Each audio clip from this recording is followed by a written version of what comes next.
ಎಲ್ಲರೂ ಮಾತಾಡಿದ್ದಾರೆ, ನಾನೇನು ಇಷ್ಟ ಮಾತಾಡೋಕ್ಕೋಗಲ್ಲ, ಯಾಕಂದ್ರೆ ಅವಾಗಿಂದ ಕಾಯ್ತಾ ಇದ್ದಾರೆ ಪಾಪ, ಎಲ್ಲರೂ ಮೀಟ್ ಮಾಡಬೇಕಾಗಿತ್ತು.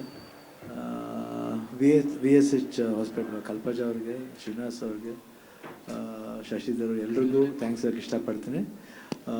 ಥ್ಯಾಂಕ್ ಯು, ಯಾಕಂದರೆ ಒಂದು ಆ್ಯಡ್ ಮಾಡಿ ಎಲ್ರಿಗೂ ಒಂದು ನಿಮ್ಮ ಕಡೆಯಿಂದ ಒಂದು ಸೇವ್ ಮಾಡ್ತೀನಿ. ನನ್ನಲ್ಲಿ ಏನಿಲ್ಲ, ನಾನು ಬಂದು ಆ್ಯಡ್ ಮಾಡಿಬಿಟ್ಟು ಹೋಗ್ತೀನಿ ಅಷ್ಟೇನಿಲ್ಲ. ಬಟ್ ನೀವು ಒಂದು ಸ್ಟೆಪ್ ಹೆಡ್ ಹೋಗಿ ಈ ಥರ ಒಂದು ಕಾರ್ಡ್ ಕೊಡೋದು, ಒಂದು ಅಭಿಮಾನಿಗಳಿಗೆ ಕಾರ್ಡ್ ಕೊಡೋದು ತುಂಬ ಖುಷಿಯಾದ ವಿಷಯ. ಅದರಿಂದ ಅವ್ರಿಗೆ ಬೆನಿಫಿಟ್ ಆಗ್ತಿದೆ ಅಂದರೆ ಅದಕ್ಕಿಂತ ಸಂತೋಷ ಪಡೋದು ಇನ್ನೇನು ಬೇಕು ಹೇಳಿ. ಅದ್ರ ಎಷ್ಟು ಹಣ ಕೊಟ್ಟರು ಅದು ನಮ್ಗೆ ಸಿಗಲ್ಲ, ಅದೊಂದು ಭಾಗ್ಯ. ಅದು ಆ ಭಾಗ್ಯ ದೇವ್ರು ನಿಜವಲ್ಲ. ಯಾಕಂದರೆ ಆ ಹಾಸ್ಪಿಟಲ್ ಅಂದ್ಕೊಂಡು ಮಲ್ಲಿ ಅಂದ ತಕ್ಷಣ ಎಲ್ಲರೂ ನಾವು ಆ ಹಾಸ್ಪಿಟ್ಲಿಗೆ ನಾವು ನಮ್ಮ ಫ್ಯಾಮಿಲಿ ಫುಲ್ಲಾಗಿ ಯಾವಾಗಲೂ ಅಲ್ಲೇ ಏನೇ ಟ್ರೀಟ್ಮೆಂಟ್ ಮಾಡಬೇಕು ಅಲ್ಲೇ.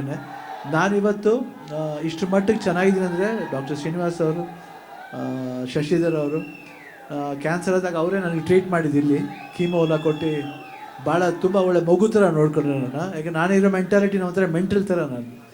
ಯಾಕೆಂದ್ರೆ ಏನೇ ಬಂದು ಸ್ವಲ್ಪ ಕೋಪ ಜಾಸ್ತಿ, ಬಟ್ ಆ ಕೋಪನ ತಡ್ಕೊಂಡು ಪಾಪ ಅವರು ಅಷ್ಟು ಪ್ರೀತಿಯಿಂದ ನನ್ನ ನೋಡ್ಕೊಂಡಿದ್ದಾರೆ. ಡಾಕ್ಟರ್ ಮನೋಹರ್ ಅವರು ಅಲ್ಲಿ ಮಾಯಾಮಿಗೆ ಹೋದಾಗ ಟ್ರೀಟ್ ಮಾಡಿ ಇವತ್ತು ಇಷ್ಟು ಮಟ್ಟಿಗೆ ನಾನು ಒಂದು ಆರೋಗ್ಯವಾಗಿದ್ದೀನಿ ಅಂದರೆ ಅದೆಲ್ಲ ಒಂದು ದೇವ್ರ ಸಮಾನರಾದ ಈ ವೈದ್ಯೋ ನಾರಾಯಣ ಹರಿ ಅಂತಾರೆ, ಆ ಥರ ಎಲ್ಲರೂ ನಮಗೆ ದೈವ ಸಮಾನ. ಯಾಕಂದರೆ ನಾನು ಯಾವತ್ತು ಏನಾದರೂ VK ಶ್ರೀನಿವಾಸ್ ಇಮಿಡಿಯೇಟಾಗಿ ಫೋನ್ ಮಾಡ್ತಾರೆ, ಶಿವಣ್ಣ ಹೆಂಗಿದ್ರೆ, ಯಾಕೆ ಟಿ ವಿಲಿ ಸ್ವಲ್ಪ ಟಯರ್ಡಾಗಿ ಕಾಣ್ತೀರ, ಒಂದು ನಿಮಿಷ ಬಿಡಲ್ಲ. ಅದಕ್ಕೆ 1 ಮಿನಿಟ್ಲಿ ಏನಾದರೂ ಒಂದು ಡೌಟ್ ಬಂತು ಅಂದರೆ ಇಮಿಡಿಯೇಟಾಗಿ ಫೋನ್ ಮಾಡಿ ಬನ್ನಿ ಒಂದು ಚೆಕ್ ಮಾಡಿಬಿಡೋಣ ಅಂತಾರೆ. ಸೊ ಒಂದೊಂದು ಮಿನಿಟ್ ಲೆಕ್ಕ ಆಗುತ್ತೆ. ಇವತ್ತು ನನಗೆ ಅದಕ್ಕೆ ಒಂದೊಂದು ನಿಮಿಷನೂ ಒಂದು ಗೋಲ್ಡನ್ ಮಿನಿಟ್ ಅಂತಾರೆ. ಆ ಗೋಲ್ಡನ್ ಮಿನಿಟ್ ಮಿಸ್ ಮಾಡ್ಕೊಂಡ್ರೆ ಏನು ಮಾಡೋಕ್ಕಲ್ಲ ಲೈಫ್ಲಿ. ಆ ಗೋಲ್ಡನ್ ಮಿನಿಟ್ನ ಮಿಸ್ ಮಾಡಬಾರ್ದು ಅನ್ನೋದಕ್ಕೋಸ್ಕರ ಒಂದು ಅದ್ಭುತವಾದ ಒಂದು ಕಾರ್ಡ್ನ ಕ್ರಿಯೇಟ್ ಮಾಡಿ ನೀವೆಲ್ಲರೂ ಕೊಡ್ತಾ ಇದ್ದಾರೆ. ಬಟ್ ನನಗೆ ಒಂದೇ ಒಂದು ಎಲ್ಲರಿಗೂ ರಿಕ್ವೆಸ್ಟ್ ಮಾಡೋದು, ದಯವಿಟ್ಟು ಯಾರ ಕೈಲಿ ಆಗುತ್ತೋ ಅವರು ಕಾರ್ಡ್ನ ಉಪಯೋಗ